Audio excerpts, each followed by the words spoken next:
so good. Hey guys, welcome to my kitchen. Today we are cooking sweet potato pancakes from the new cookbook. The cookbook is called Feeding the Frasers, family favorite recipes made to feed the 5-time CrossFit Games champion, Matt Fraser. All of these recipes are ones that I've used to learn how to cook. And this one is no different.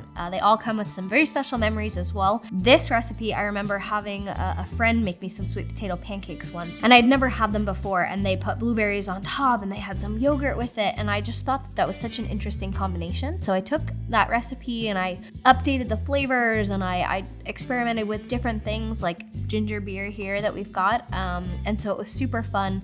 And now every time I make these, I just think about the special meal that I shared with some friends. Another great thing about this recipe is honestly just how simple it is. For the most part, our ingredients are all gonna be in twos. So we've got 2 cups of flour, 2 cups of sweet potato, 2 eggs, 2 cups of blueberries, 2 cups of ginger beer. We've got maple syrup and of course yogurt for our topping. So I'll walk you through the whole recipe. 2 cups of all-purpose flour. Then we've got 2 cups of sweet potatoes and 2 eggs. We're gonna mix all of those ingredients together. I've got my stand mixer here in either a stand mixer on low, or we can use a hand mixer and get those combined. If you don't have a stand mixer, that's totally fine. You can use a bowl and a hand mixer. If you don't have a hand mixer, you can use good old-fashioned elbow grease. So I'm gonna use my my stand mixer since I've got it.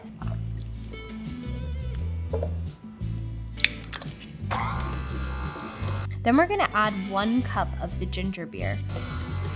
Oh, I need a bottle opener. I don't remember that. You need a bottle opener? I legit thought they were twist off. It's ginger beer. Got it, I think. A stable surface. Oh! What? We're gonna mix that until the ginger beer is all incorporated, and then we'll add the 2nd cup of ginger beer just to help ease in the liquid to the batter.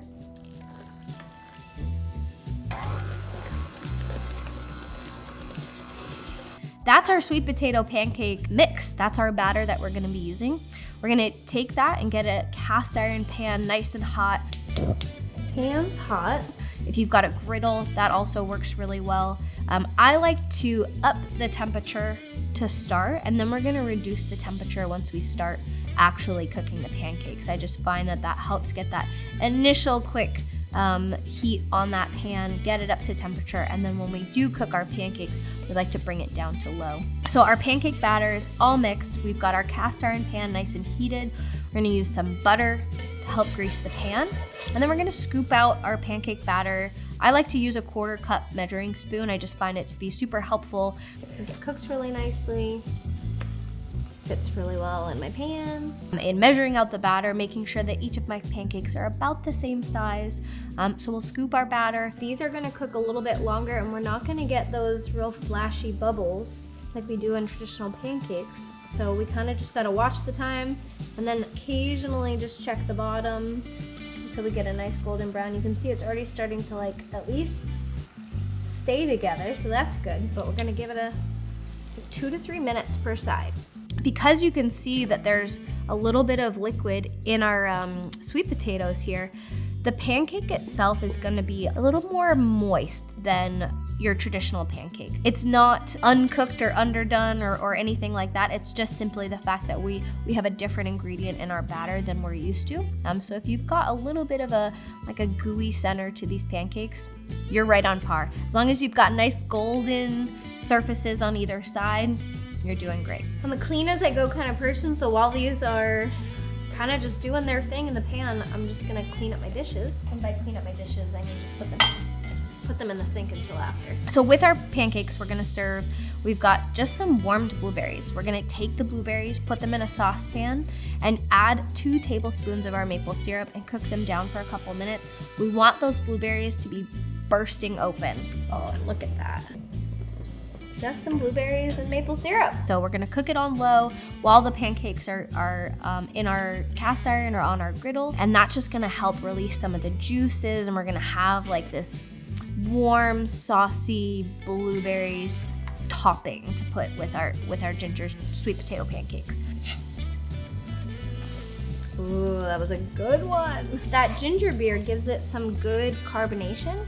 You can use plain seltzer water if you'd like, if you don't want that ginger flavor. I highly suggest it because it's delicious, but that's what gives it that lift. If you were to just use water, they'd be much thinner. These are nice and fluffy and have that very like traditional pancake lift because of the carbonation in the ginger beer. The other little addition that we've got here is Greek yogurt to top on our pancakes as well. In the recipe, it'll say, vanilla Greek yogurt. If you'd like to use plain, you can use plain. I like either vanilla flavored, or today I had plain Greek yogurt and I just added a tablespoon of maple syrup to give it a little bit of sweetness. And then of course, we can finish it all off with a little drizzle of maple syrup, because what is pancakes without maple syrup? Whenever I'm cooking pancakes like this, because I'm gonna be doing multiple batches, I like to transfer it all to a baking sheet and then just cover it with some aluminum foil, so that way the pancakes that have already been cooked stay nice and warm while we cook the rest of the batter.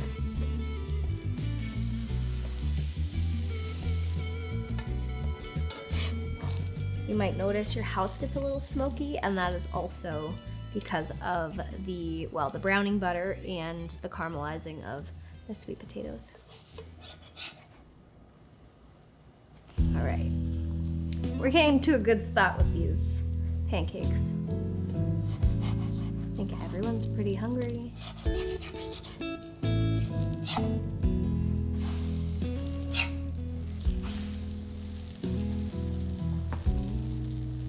I like this recipe because I think it's a really interesting way to take just like an average pancake and jazz it up a little bit, while also keeping it really, really simple. So if you need any more convincing on why you should be making these pancakes for your loved ones, there it is. Quality control check, and they're ready. Now, these are ready to be served buffet style. You can toss them on your table, on your brunch, or you can build the plates. I'm gonna show you how I like to build this plate. Of course, everybody likes to make their pancakes their own unique way, but I'm gonna give you my favorite way to eat these pancakes.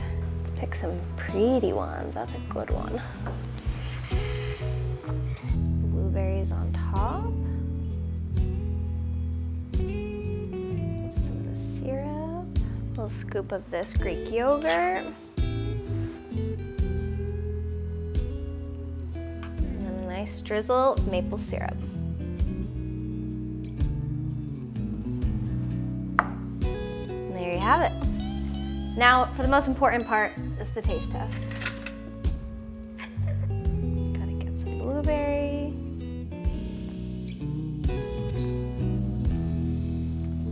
These are so good. Awesome, awesome flavor from that ginger beer. Nice sweetness from your blueberries, and of course your maple syrup. And then I really love the temperature difference between your really hot pancakes and that warm blueberry syrup, and then our nice and cool Greek yogurt on top. Hope you guys enjoyed. I'm gonna go finish this stack of pancakes. If you liked this recipe, once again, this is a recipe from my new cookbook, Feeding the Frasers. Check it out. We're down to days now until the cookbook is available to you. If you haven't yet pre-ordered, you can pre-order it now. It comes out February 22nd, 2022. You can find the link in the description below. You can find the link in my Instagram bio as well. Thank you so much for joining. Hope you guys enjoy. Maybe one more bite.